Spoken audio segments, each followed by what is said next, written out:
బుట్టాయిగూడెం మండల అధ్యక్ష ఎన్నిక ప్రశాంతంగా జరిగిందని ఏలూరు జిల్లా జాయింట్ కలెక్టర్ ఎన్నికల పరిశీలకులు అభిషేక్ గౌడ్ ఐఏఎస్ ఈ మేరకు తెలిపారు. జేసీ మాట్లాడుతూ మండల పరిషత్ కార్యాలయ సమావేశ మందిరంలో నిర్వహించిన మండల అధ్యక్ష ఎన్నికకు 15 మంది సభ్యులకు గాను 12 మంది సభ్యులు హాజరయ్యారని, ఎన్నిక నిర్వహించడానికి కోసం సరిపోవడంతో సభ్యులు సవలం కోటేశ్వరరావు అధ్యక్ష అభ్యర్థి బుట్టాయిగూడెం ఎంపీటీసీ తెల్లం రమణను ప్రతిపాదించగా ఏకగ్రీవంగా సభ్యులు తెల్లం రమణను ఎన్నుకున్నారని పేర్కొన్నారు.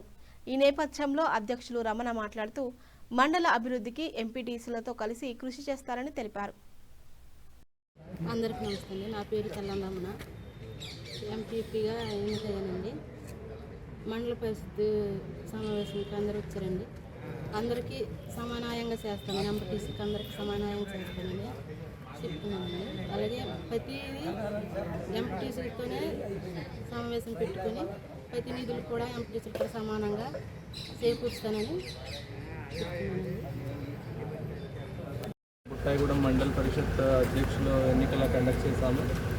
స్టేట్ ఎలక్షన్ కమిషన్ నుంచి వచ్చిన నోటిఫికేషన్ ద్వారా మనం ప్రాసెస్ అన్ని ఫాలో అయ్యి ఈరోజు మనకి ఇక్కడ ఉన్న 15 ఎంపీటీసీస్లో 12 ఎంపీటీసీస్ పార్టిసిపేట్ అయ్యారు. దాంట్లో మనకి పార్టీ నుంచి ఫామ్ ఏ ఇచ్చి ఒక క్యాండిడేట్ని సిఫారసు చేస్తూ ఎలక్షన్ కండక్ట్ చేయడం జరిగింది. దాంట్లో ఓటింగ్ ప్రాసెస్ అంటే రైజ్ ఆఫ్ హ్యాండ్ చేసి ఎలక్షన్ కండక్ట్ చేశాము. దాంట్లో అందరూ ఉన్న 11 మెంబర్స్ కూడా తెల్లం రమణ గారిని ఎలక్ట్ చేస్తూ సిఫారసు చేశారు. సో ఎలక్షన్ ప్రాసెస్ కంప్లీట్ చేశాము.